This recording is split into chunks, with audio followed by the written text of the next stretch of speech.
25 of the 30 teams in the league were active during the trade deadline, and I'm going to go over every single team and rank them from S tier to F tier. I'll be going through each team alphabetically and give them a rank based on my own opinion. My name is RTYR, and if you enjoyed this video, please subscribe and leave a like. I would be very grateful. I'm trying to reach 10k subscribers by my 21st birthday, and I would appreciate your support. Without further ado, grab a snack and get comfortable because this will be a long video. Make sure to check out my Twitch, link down below. Before we start, here are the teams that did not make a trade during the deadline. I put them in their own separate tier. If I'm Trae Young, I'm getting the fuck out of Atlanta this summer. Once again, the Hawks have done literally nothing to build around Trae Young and try to make a playoff team for him. So the Hawks traded away Bogdan Bogdanovic, DeAndre Hunter, and Cody Zeller, who wasn't playing this year, but it's worth mentioning, and 4 second-round picks. So the Hawks sent Bogdan to the Clippers and got Terrence Mann and Bones Highland in return, and then sent DeAndre Hunter to the Cavaliers and got Karis LeVert and Georges Niang. And for the Cody Zeller trade, they got the signing rights to this guy named Alpha Kaba. I think he's playing over in the Europe League right now. I'm not too sure. All the Hawks did was help bolster teams around the league and help them get better while not helping their own star try to make a playoff run, or at least try to make the play-in. I truly do not understand the thought process is in that general manager group. What are you trying to do? Are you trying to compete? Like, I do not understand this plan. I think the Hawks are one of the biggest losers of this trade deadline. I'm going to put them at the bottom of D tier. We did it. We did it! So the Celtics really didn't do anything. All they did was send Jaden Springer to the Rockets and got a second-round pick back for like a conditional second-round pick from 2031. I think they did end up sending 2 other second-round picks to the Rockets in that deal. So they basically are just like shipping Jaden Springer off. I mean, what else am I supposed to say? The Celtics really didn't need to make any trades. They're going to compete. I'm just going to put them in the middle of C tier and leave it at that. I can't stop winning. I can't stop winning. Now with the Charlotte Hornets, I think they're one of the biggest winners of this trade deadline. I don't know what happened to the Hornets organization, but now they can make like actually good trades. Over the trade deadline, they got Dalton Knecht, Cam Reddish, and Yusuf Nurkic, and 3 first-round picks. 2 from the Lakers and 1 from Phoenix. They did end up sending Mark Williams to the Lakers, which I think is kind of a bad loss, but what they got back in return for Mark Williams is really good. They also sent Cody Martin, Vasil Micic, and a 2026 second-round pick to the Suns. They also managed to get a first-round pick out of the Suns for taking on Yusuf Nurkic's contract, which is super smart. I think this is kind of a crazy big 3 that the Hornets are starting to build up with Dalton Knecht, Brandon Miller, and LaMelo Ball all on the same team. The Hornets are super young. I think if you give that trio a year, they're going to start competing real soon. I'm putting the Hornets at the top of A tier, which is crazy. I think they were one of the best winners from this trade deadline. The Chicago Bulls didn't do anything but be involved in that De'Aaron Fox trade, so I already went over them in another video that I'm going to link down below, so I'm just going to give them a quick rating. I'm going to put them like near the bottom of C tier. I still don't really think what they got in return is that impressive. So polluted that all our fish have AIDS. We see the sun almost. Even though the Cavs only made 1 trade, they still made a really good trade. The Cavs were able to swindle the Hawks for DeAndre Hunter and sent them Karis LeVert and Georges Niang and like 3 second-round picks, I think, and then like 2 pick swaps. Fun fact, this is the first Cavs trade that they have made since July of 2023. I want to know who let the Hawks trade DeAndre Hunter to the Cavs. You gave them another score. You gave a 40-win team by the trade deadline another score. Are you dumb? What about the orb of confusion? I'm putting the Cavs near the mid to high B tier range. I think there are some other teams that had better trade deadlines, but they're still near the top. Oh, brother, this guy stinks! The Dallas Mavericks. What hasn't been said about them? Outside of the Luka trade that I already covered in another video, I will link that one also down below. The Mavericks kind of made like a nothing trade. They got Caleb Martin and a second-round pick from the 76ers, and then they sent them Quentin Grimes and a 2025 conditional second-round pick. Now that more information has come out about the Luka trade and like what the GMs were thinking about, it almost feels like corporate greed, because Luka basically lost like $140 million or something like that from being traded. You can't tell me the Mavericks organization did not know that that would have happened. I'm putting the Mavericks at the bottom of F tier. I think they are the biggest loser from this entire trade deadline. I think they are in for a really shitty future. No! No, not Detroit! No!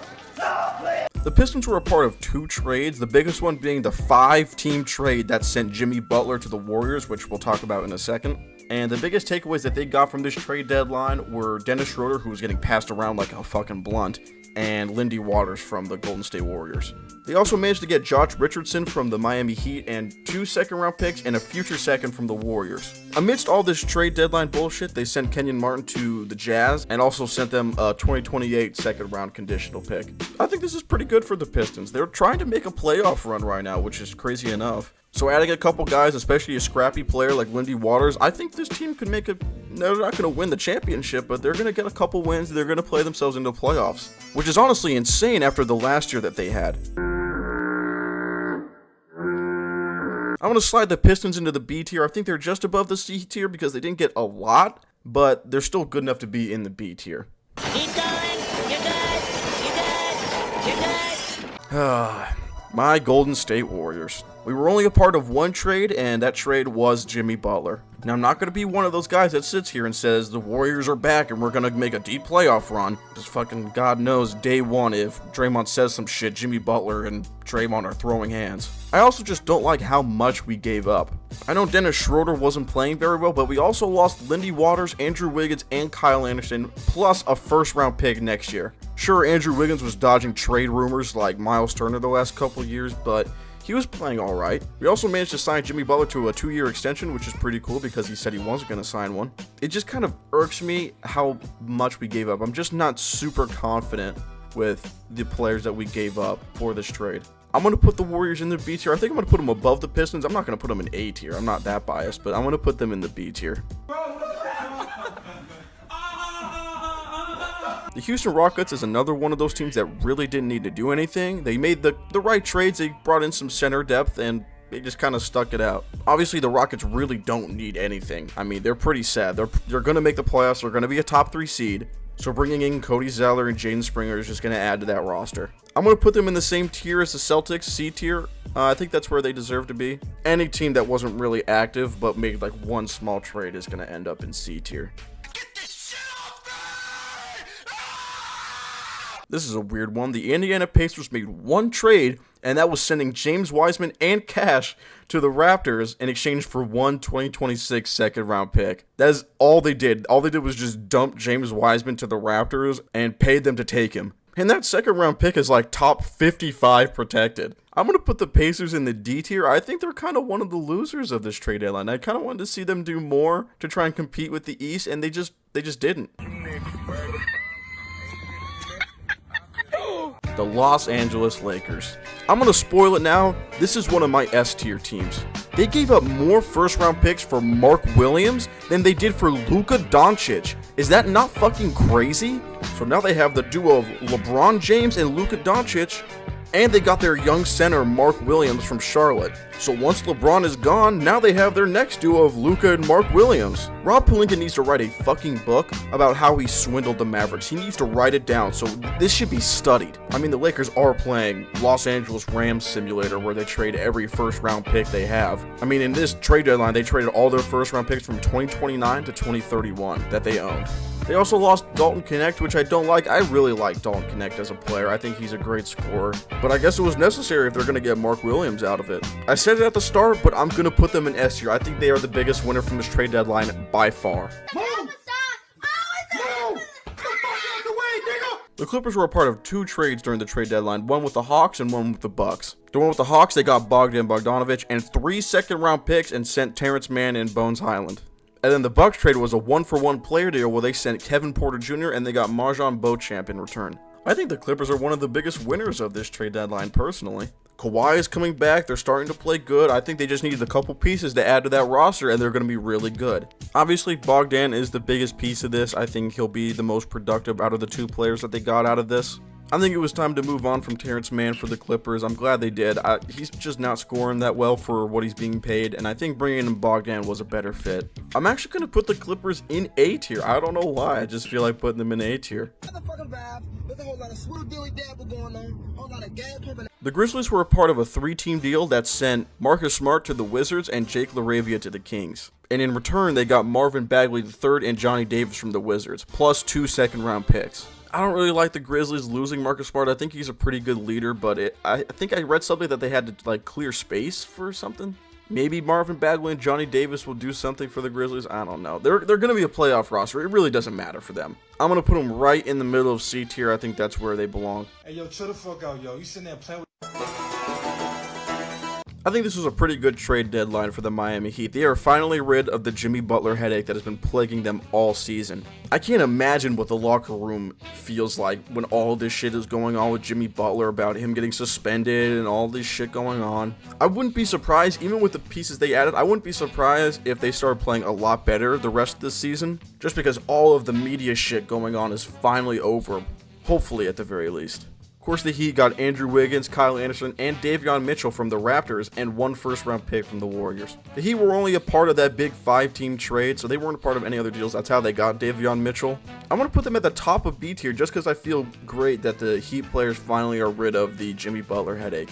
He could be a freak on the court and on the shit, you know what I'm saying? A lot of people have been hating on this Bucks trade for Kyle Kuzma, but I don't know why. I kind of like it. They do lose Chris Middleton, who I know was a fan favorite, but he was a hospital bill. And I saw a report saying that Giannis actually approved of the Kyle Kuzma trade, so he wants Kyle Kuzma in Milwaukee. Even though Kyle Kuzma has been super inefficient this year, I think he fits in as a third player spot better than being the primary scoring option for a team. Plus, the Bucks got Jericho Sims from the Knicks and Kevin Porter Jr. from the Clippers. Jericho Sims is one of the Knicks' better defenders, so I think this is a good addition for the Bucks. And Kevin Porter Jr. is just kind of whatever. I don't talk about domestic abusers. I'm going to put the Bucks in A tier. I really like them getting Kyle Kuzma and Jericho Sims from the Knicks. Alright, I almost hung up. You stop saying that. You're I think the New Orleans Pelicans are another one of the big losers from this trade deadline. Obviously, this is the big rebuilding moment for the Pelicans. They traded away Brandon Ingram to the Raptors and only got one first-round pick back, and it's protected. Plus, they had to take on some nasty contracts like Bruce Brown and Kelly Olynyk. And then they traded away Daniel Tice for future considerations. That's literally all they got from the OKC Thunder was future considerations. I think this is another sign that Zion will probably not be on the team this summer.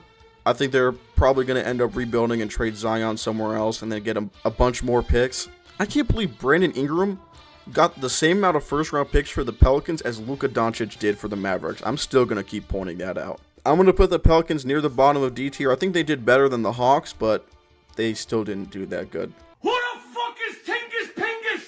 I never heard of fucking... The Knicks were only a part of one trade during the deadline, and it was the Kyle Kuzma 4-team trade. And I think they were one of the losers of that. I don't like them trading away Jericho Sims. I like Jericho Sims as a player.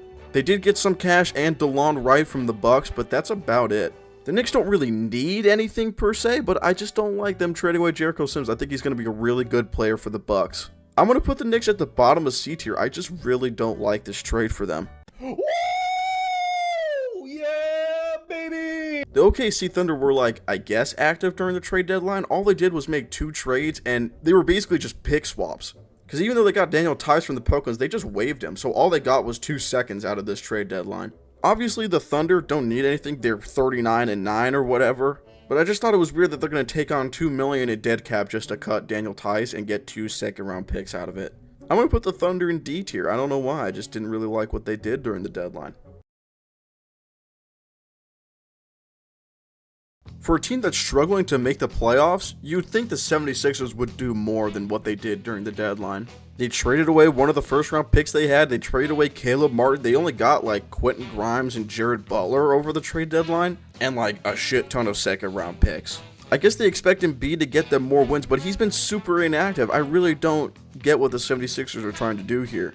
But I don't know. I think they're another one of the losers from this trade deadline, honestly. They did trade away Kenyon Martin and Reggie Jackson, who wasn't really doing much this year, but it's still noteworthy. I'm going to put the 76ers in D tier as well. I'm going to put them behind the OKC Thunder, though, and above the Pacers.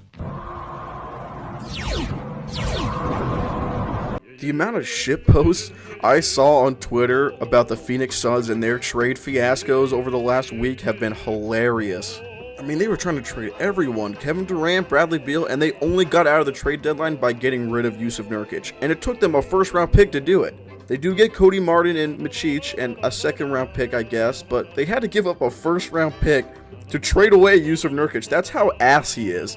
I'm guessing Kevin Durant or Bradley Beal, one of them's going to leave in the summer. Probably Kevin Durant. That seems like a type of thing Kevin Durant will do. I think the Suns are another one of the huge losers from this trade deadline just because it took them a first-round pick to get Yusuf Nurkic off the team.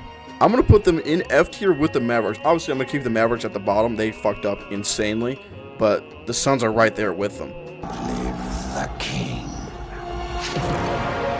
So obviously the Kings were super active during the trade deadline. Obviously the massive one is De'Aaron Fox, which again I have a video linked down below. But I kind of like what the Kings have done to rebuild a little bit. Obviously they got Zach LaVine and they managed to flip that City Sissoko guy into Jonas Valanciunas, which I think is a good fit. They didn't get any more picks past the De'Aaron Fox trade that they made. So all they got was players, and the other one was Jake LaRavia from the Grizzlies, which I kind of like. I think I'm going to put the Kings above C tier just for how active they've been during the trade deadline after losing De'Aaron Fox. I think they've really done well on getting pieces to fit onto the roster, and hopefully they'll make a playoff run. Kawhi, what is that? It's a snowball. Besides the obvious De'Aaron Fox trade, the Spurs were only active in one other trade, and that was the Kyle Kuzma trade, which they got Patrick Baldwin basically for free. I think the Spurs are a slam dunk winner for this trade deadline. They got De'Aaron Fox, they got the point guard for their center, and they added another piece in Patrick Baldwin. I'm going to put them in the S tier with the Lakers. This is my alter ego. I need the max win.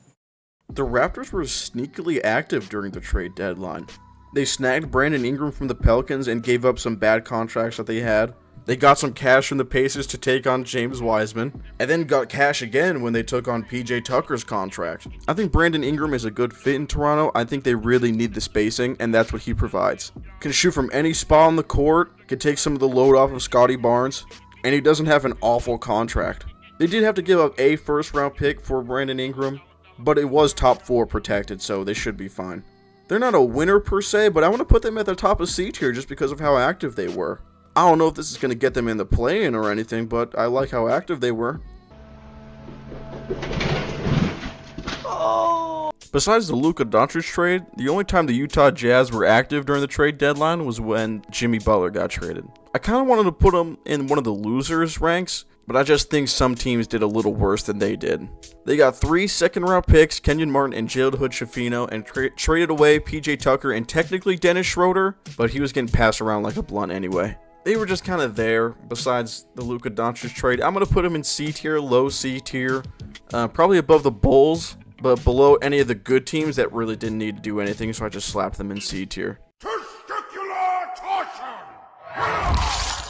I think the Washington Wizards were one of the most interesting teams during the trade deadline.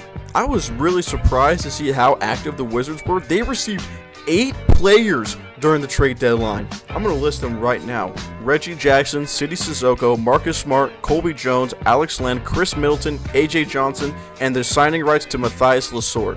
They still came out of this with 5 players and the signing rights to a 6th player. Plus they came out of this with 3 first-round picks somehow. I think the Wizards were one of the best winners from this just because of how much they got. They added Marcus Smart, who's going to be a great leader for their young players. Although I don't like the addition of Chris Middleton, he's also going to be kind of a leader type, although he might be a hospital bill for them. It's going to be crazy to see Chris Middleton in a jersey that isn't Milwaukee, though. The Wizards ended up giving up Jared Butler, Marvin Bagley, and Johnny Davis in like 5 second-round picks, but they didn't give up much for the amount of people that they got. For the last team, I'm going to rank them in the A tier, the bottom of the A tier. I think they are one of the winners from this trade deadline. Even though they only have 9 wins, I think they might have a couple more after the end of the season. Here are the final rankings of every team that was active during the trade deadline. If you disagree, leave a comment and tell me what you think. If you enjoyed this video, please leave a like and subscribe. I would greatly appreciate it. Again, I'm trying to reach 10K subscribers by my 21st birthday. And of course, thank you for watching.